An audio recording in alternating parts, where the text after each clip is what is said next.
Gadwal Weaver Society via Handloom Save Weavers. Gadwal, Kanchi, Dharmavaram, Uppada, Pochampalli, Venkatagiri మొదలగు చీరలు మగ్గం ధరలకే, wholesale ధరలకే రీటైల్ అమ్మకం.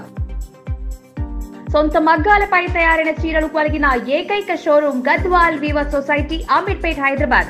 Phone number 9246186989.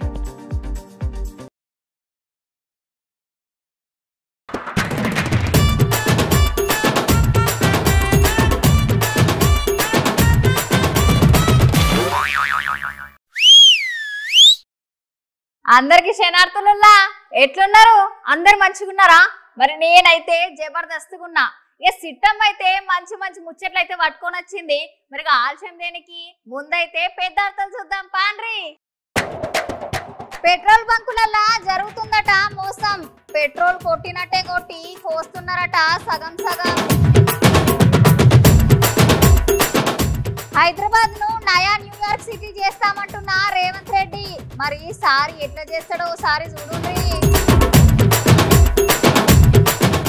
నీ సీటు సినుగుడు ఖాయం రేవంత్ రెడ్డి. మీ మంత్రులతోటి జర భద్రం అంటున్నాడు పాడి కౌశిక్ రెడ్డి. పొంగులేటి తెచ్చిండు భాగ్యనగరానికి బ్రహ్మాండమైన వార్త. జనాలందరికట ఇదే శుభవార్త.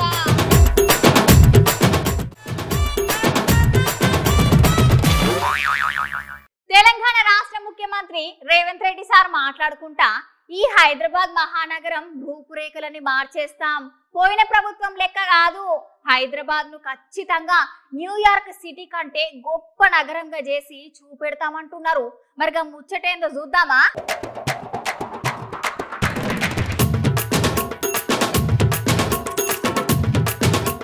తెలంగాణ రాష్ట్ర ముఖ్యమంత్రి రేవంత్ ఈ హైదరాబాద్ మహానగరాన్నట న్యూయార్క్ నగరం కంటే సరికొత్త అంగులతోటి నిర్మించి చూపిస్తానని చెప్తున్నాడు.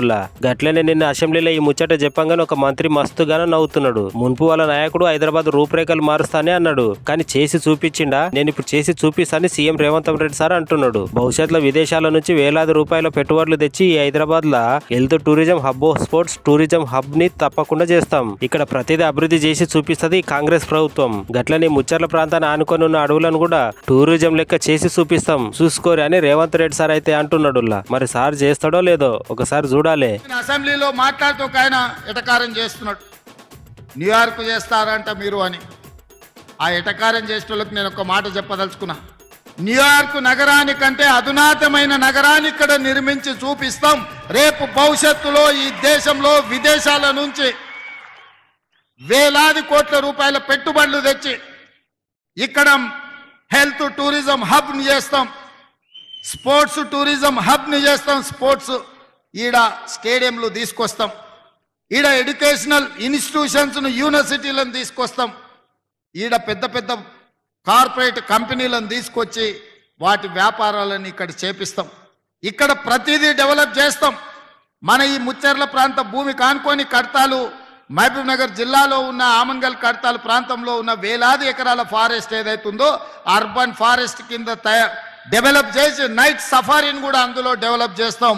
పర్యాటకులు ఎక్కడున్నా ఇక్కడికి వచ్చి చూసే విధంగా చేస్తాం. BRS MLA Vemula Prashanth Reddy sir అయితే తెలంగాణ రాష్ట్ర ముఖ్యమంత్రి రేవంత్ రెడ్డి సార్ ను మస్తు గనమరుచుకున్నాడు, కోపం అవుతున్నాడు సార్ మీద. మరి సార్ గట్ల ఎందుకు మాట్లాడుతున్నాడు కావచ్చో.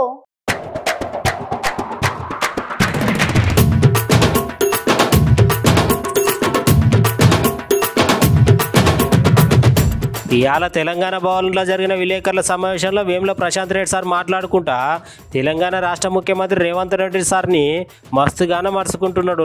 నువ్వెంత, నీ లెక్కెంత, ఈరోజు ముఖ్యమంత్రి అయిపోగానే సరిపోదు, కేసీఆర్ గారి రాజకీయం గురించి మాట్లాడే మొగను అయిపోయినావా నువ్వు అని ముఖ్యమంత్రి రేవంత్ రెడ్డి సార్ని అంటున్నాడు.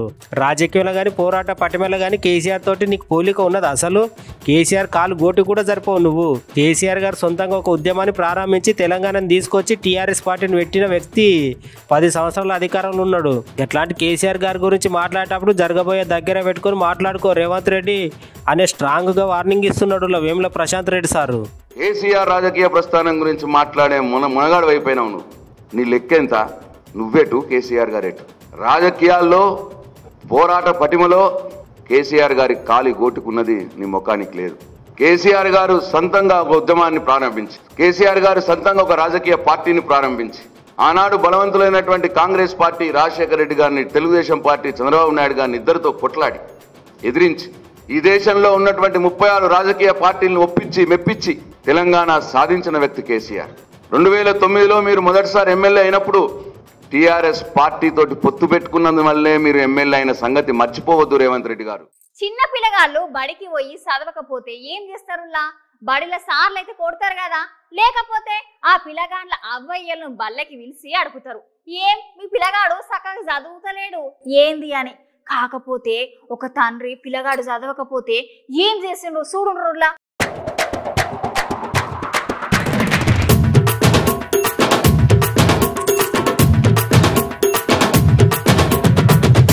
ఇగోనులా ఇంట్లో పిల్లగాళ్ళు చక్కగా చదువుకోకపోతే అయ్యా అవ్వాలైతే ఏం చేస్తారులా? ఆ పొల్లగాని చిన్నగా దగ్గరికి తీసుకొని భయపెట్టు, బతిమిలాడు, కొట్టు, తిట్టో, మంచిగా చదువుకోవాలి బిడ్డ, చదువుకుంటే మంచి భవిష్యత్తు ఉంటుందని చెప్తారు కదా తల్లిదండ్రులు. కాకపోతే ఒక దగ్గర ఒక తండ్రి మాత్రం పొల్లగాడు చక్కగా చదువుతలేడు, చెప్పినట్టు ఇంటలేడు అని ఏం చేసిండో తెలుసా అనులా? ఈ ముచ్చటనైతే మస్తు భయంకరంగానే ఉన్నది. ఎందుకంటే ఆ తండ్రి కొడుకు చదువుతలేడని సంచిల మూట కట్టి ఏకంగా చెరువులో వాడేసిండు. ఈ ముచ్చట ఎక్కడ జరిగిందంటే నాగర్ కర్నూలు జిల్లా కొల్లాపూర్ పట్టణంలో జరిగిందిలా.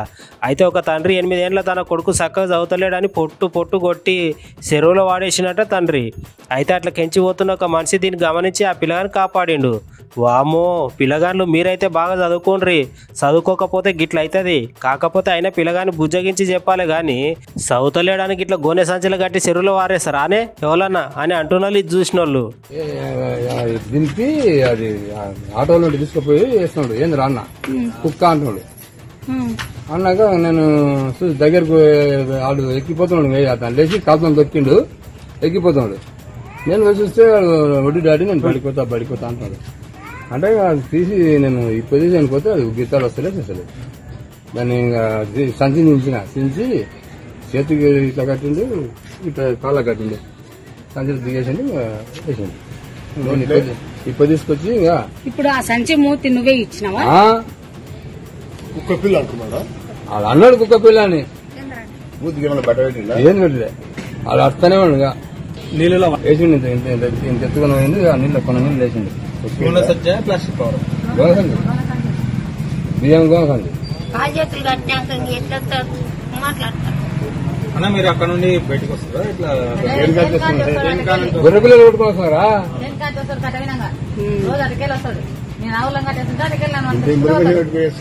వీధి కుక్కలు చేపట్టి జనాల పానాలు కూడా పోతున్నాయి. పాపం ఏం చేస్తుంది, పెద్ద మనిషి అయిపోయే.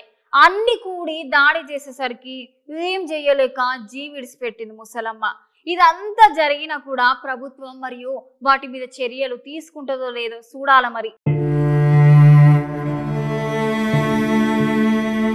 పాపముల ఈ ముచ్చట చెప్పేటందుకు నాకు మనసు ఒప్పుతలేదు.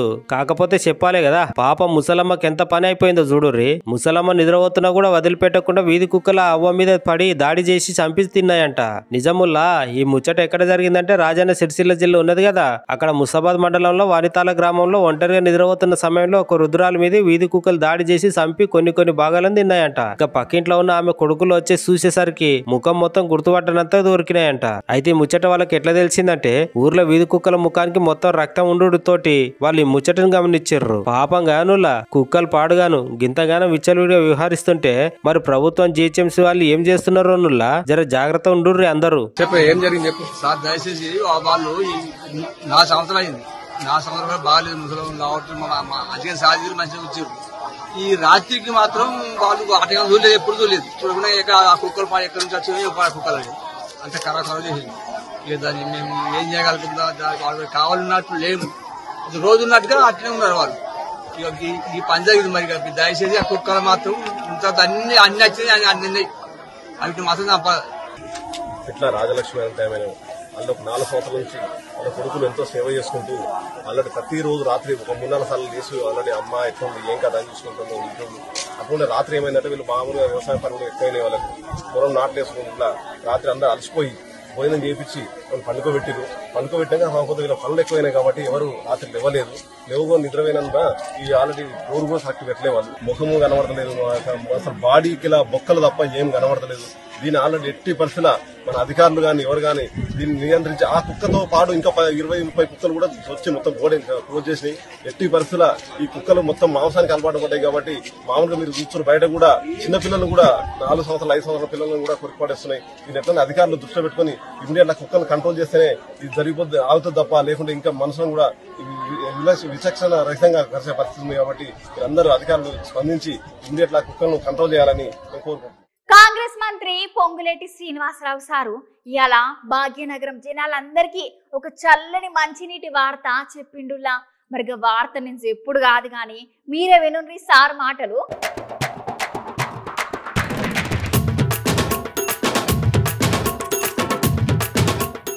హైదరాబాద్ మహానగరానికంటే తాగేందుకు నీళ్ళు లేక జనాలందరూ మస్తుగా ఇబ్బందులు పడుతుంటే కాంగ్రెస్ ప్రభుత్వం చూడలేక ఇక్కడ ఉన్న జనాలందరి తాగునీటి నిత్యావసర సమస్యను తీర్చేటందుకు ఒక నిర్ణయాన్ని అయితే తీసుకున్నారంటనుల్లా. మరి ఆ నిర్ణయం ఏంటంటే ఈ హైదరాబాద్ తాగునీటి అవసరాల కోసం కాళేశ్వరం జలాలను ఉపయోగించుకుంటా గది ఎట్లయితది అని మీరు అనుకోవచ్చునుల్లా. అయితే మల్లన్న సాగర్ నుంచి వచ్చే గోదావరి నీళ్లను షామీర్పేట చెరువులకు పంపించి ఆ చెరువును మొత్తం నింపి అక్కడి నుంచి హైదరాబాద్ లో ఉన్న జంట జలాశయాలు ఉన్నాయి కదా ఉస్మాన్ సాగర్ హిమాయత్ సాగర్ లకు తరలించేందుకు కాంగ్రెస్ మంత్రి ఆమోదం తెలిపిందని మంత్రి పొంగులేటి శ్రీనివాసరెడ్డి సార్ అయితే చెప్తున్నాడు. నిజంగానే సార్లు ఇట్లా చేస్తే హైదరాబాద్ జనాలందరికీ మస్తుగా పుణ్యం చేసుకున్న వాళ్ళు అవుతారు కదా. తాగేందుకు జనాలందరూ అష్ట కష్టాలు పడుతున్నారు నీళ్ళు లేక. ఈ ముచ్చట గనుక సక్సెస్ అయితే జనాలందరూ మస్తుగా సంతోషపడతారు. పోర్రి ప్రధానంగా గోదావరి నీటిని మల్లన్న సాగర్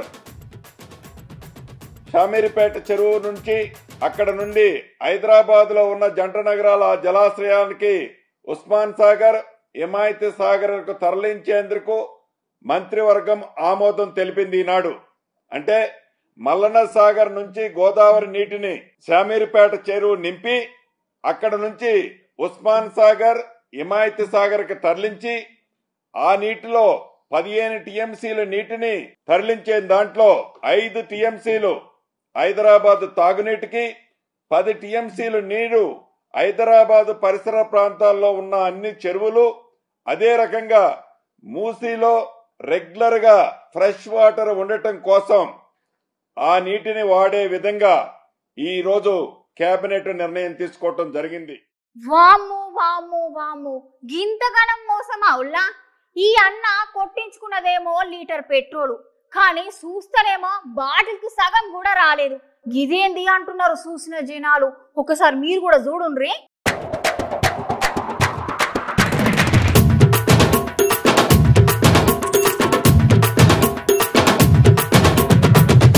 ఈ హోనుల్లా కొన్ని జాగ్రత్త పెట్రోల్ బంకులు అలా కూడా మస్తుగా స్కామ్లు జరుగుతున్నాయి. గా స్కామ్లు ఎట్లుంటాయంటే మసిబూసి మారేడుకాయ చేసేంత స్కామ్లు ఉంటాయి. మీ అందరికి ఇప్పుడు నేను ముచ్చట స్కామ్ గురించి ఎందుకు చెప్తున్నానంటే అయితే ఈ స్కామ్ మన హైదరాబాద్లోనే జరిగిందిల్లా. ఎక్కడంటే కుత్బులాపూర్ నుంచి సుచిత్ర కోయ దగ్గర అనే ఒక పెట్రోల్ బంక్ ఉంటుంది. గా పెట్రోల్ బంక్ దగ్గర ఒక అన్న యాక్టివ్ బండి పట్టుకొని వచ్చి పెట్రోల్ కొట్టుకొని పోదాం అనుకున్నాడు. పెట్రోల్ అయితే కొట్టించుకున్నాడు, కానీ బండి రీడింగ్ మాత్రం అసలుకే పెరుగుతలేదు. ఆ అన్నకు మస్తుగా డౌట్కి వచ్చి ఎట్లయినా వీళ్ళ సంగతి చెప్పాలనుకుని ఒక బాటిల్ తీసుకొని చిన్న పైపు తోటి యాక్టివ్ బండ్లో ఉన్న పెట్రోల్ మొత్తం బయటకు గుంజిర్రు. అట్లా గుంజేసరికి ఏమైందంటే బాటిల్లో సగం అంతా కూడా పెట్రోల్ రాలేదు. చూసి రాన్న కొట్టించుకున్న 110 రూపాయల పెట్రోల్, అంటే 1 లీటర్ పెట్రోల్ ఉండాలి. కాకపోతే బాటిల్కి సగం కూడా రాకపోయేసరికి ఏం బంకరా నాయనా ఇది, ఇంతగానో మోసం చేస్తారా అని ఎట్లా పడితే అట్లనే అనుకుంటున్నారు అందరూ. జర పెట్రోల్ బంకులలో పెట్రోల్ కొట్టించుకునేటప్పుడు జాగ్రత్తలు. గిట్లాంటి మోసం చేసే కేడిగాలు మస్తు మంది ఉంటారు. మళ్ళా అలా ఆల్రెడీ పెట్రోల్ ఉంటే పెట్రోల్ మొత్తం లేకుండా లేనిడా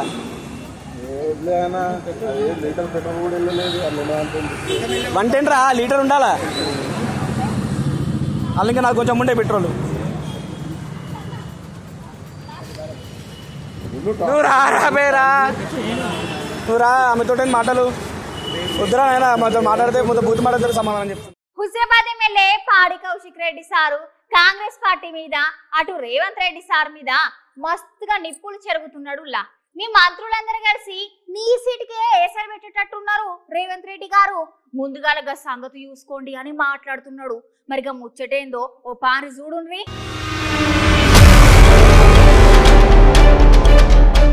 హుజురాబాద్ ఎమ్మెల్యే పాడి కౌశిక్ రెడ్డి రేవంత్ రెడ్డి మీద గట్లనే కాంగ్రెస్ పార్టీ మీద ఫుల్ గరం అవ్వకుండా మస్తుగా మాట్లాడుతున్నాడు.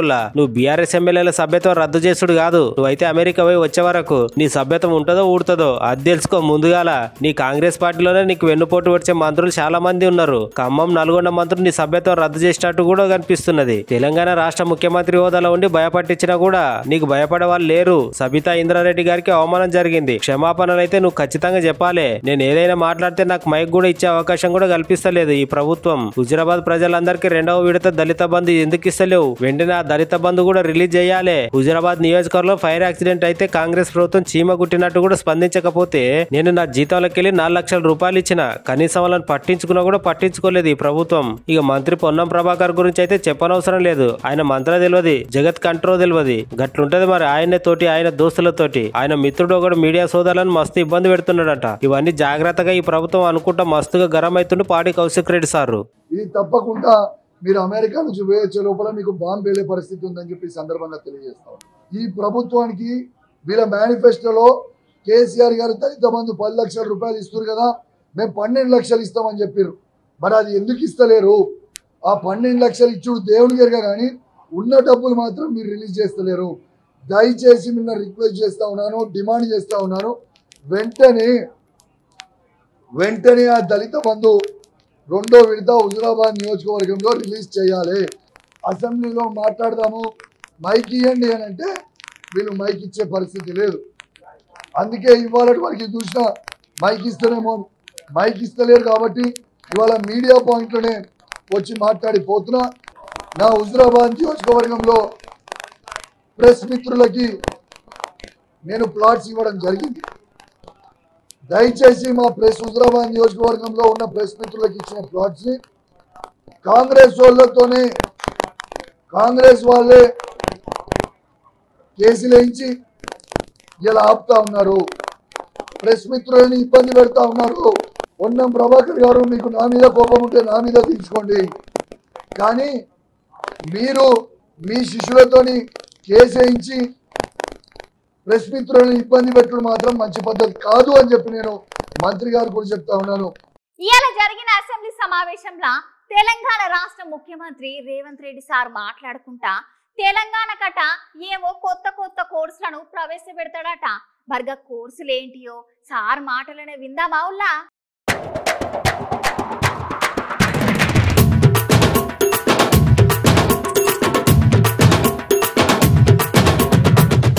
యంగ్ ఇండియా స్కిల్స్ యూనివర్సిటీ తెలంగాణలో దాదాపుగా 17 కోర్సులను మేము ప్రవేశపెట్టాలని నిర్ణయం తీసుకున్నాం అధ్యక్ష. ఈ 17 కోర్సులు కూడా ఉద్యోగ ఉపాధి అవకాశాలు కల్పిస్తాయి. దీని నిర్వహణ కోసం పీపీపీ మోడల్ తీసుకొచ్చినాము. ఫీజులకు సంబంధించిన కూడా పూర్తి వివరాలు ఇచ్చినాము. అందులో కొన్ని అంశాలను తమ ద్వారా తెలంగాణ యువతకు నేను చెప్పదలుచుకున్నా అధ్యక్ష. ఇందులో మేము ప్రవేశపెట్టబోయే కోర్సులు హెల్త్ కేర్ ఒకటి, రెండవది ఫార్మాస్యూటికల్ అండ్ లైఫ్ సైన్సెస్, మూడవది artificial intelligence and information sciences, నాలుగవది టూరిజం అండ్ హాస్పిటాలిటీ, ఐదవది ఆటోమోటివ్ అండ్ ఎలక్ట్రిక్ వెహికల్స్, ఆరవది banking, financial services and insurance, అదేవిధంగా animation, visual effects, gaming and comics, ఎనిమిదవది construction and interiors, 9 advanced manufacturing, 10 retail operations and management, 11 e commerce and logistics, 12 renewable energy, 13 food processing and agriculture, 14 beauty and wellness, 15 media gaming and film, 16 electronics and semi conductors, 17 digital design. ఇట్లాంటి కోర్సులన్నిటిని కూడా అధ్యక్ష 3 రకాలుగా certificate course అంటే 3 నెలల నుంచి 6 నెలలు వాళ్ళకు శిక్షణ ఇచ్చి వాళ్ళకు ఒక సర్టిఫికెట్ ఇచ్చి వాళ్ళకు ఉద్యోగ అవకాశాలు కల్పించాలని. తర్వాత డిప్లొమా కోర్స్, వాళ్ళు 2 ఇయర్స్ 3 ఇయర్స్ చదువుకుంటే డిప్లొమా సర్టిఫికెట్ ఇస్తాం. ఇంతకుముందు స్కిల్ యూనివర్సిటీలలో డిగ్రీ ఇచ్చే విధానం లేదు. డిగ్రీ ఇవ్వకపోవడం వల్ల చాలా మంది వాళ్ళ పెద్ద ఉన్నత విద్యకు వెళ్ళడానికి ఇబ్బందికరమవుతుందని ఆలోచన చేస్తే అధికారులతో చర్చించి ఈ రోజు డిగ్రీ పట్టాలు కూడా స్కిల్ యూనివర్సిటీలో ఇవ్వాలని నిర్ణయం తీసుకున్నాం. డిగ్రీ పట్టా వస్తే వాళ్ళు భవిష్యత్తులో పీజీలు పిహెచ్డీలు చదవడానికి పునాదులు అవుతాయి. కాబట్టి ఇవాళ డిగ్రీస్ని కూడా ఇందులో ఇవ్వాలనే నిర్ణయం తీసుకున్నాం అధ్యక్ష. ఇక గివ్వులు అయ్యాటి ముచ్చట్లు మళ్ళా సిట్టమ్మ కొత్త కొత్త ముచ్చటతోని మళ్ళా కలుస్తుంది. అంతవరకు ఉంటాం మళ్ళా.